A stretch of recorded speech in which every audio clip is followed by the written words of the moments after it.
நாங்கள் இன்றைக்கு மீன் குழம்பு எப்படி வைப்பது என்பதை பார்ப்போம்.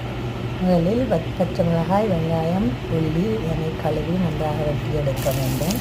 பின்னர் ஒரு சட்டியில் எண்ணெய் விட்டு நன்றாக வதக்கி எடுக்க வேண்டும்.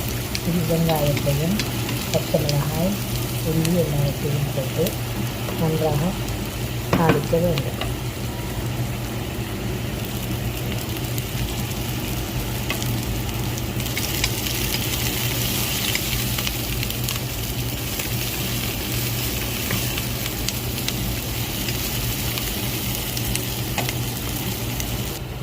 அது நன்றாக பொன்னிறமாக வந்து அடைந்தவுடன் மீனை நன்றாக கழுவி எடுக்க வேண்டும்.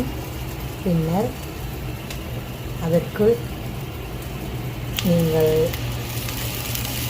தாளிப்பதற்கு நீங்கள் கடுகு, பெருஞ்சீரகம், கொஞ்சம் வெந்தயம் போட்டு நன்றாக தாளிக்க வேண்டும்.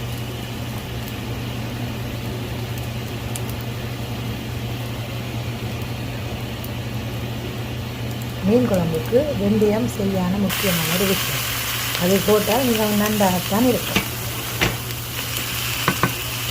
பின்னர் அதனை வதக்கி அதற்கு மீன்களை போட்டு நன்றாக மிக்ஸ் பண்ண வேண்டும்.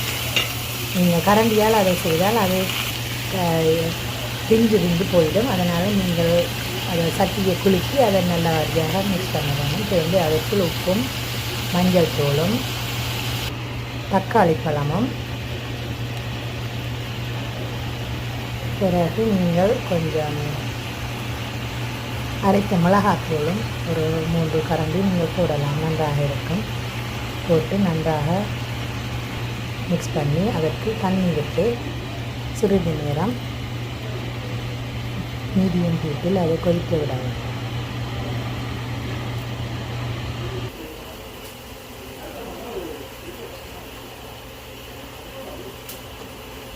புளியும் கரைத்து நன்றாக பிணைந்திருக்கு. நீங்கள் அதை அப்படியே மீன் குழம்புக்குள் விட்டு நன்றாக கொதித்த பிறகு ஒரு 5 நிமிடம் கொதித்த பிறகு நீங்கள் அதை மீடியம் ஹீட்டில் நிப்பாட்டி விடலாம்.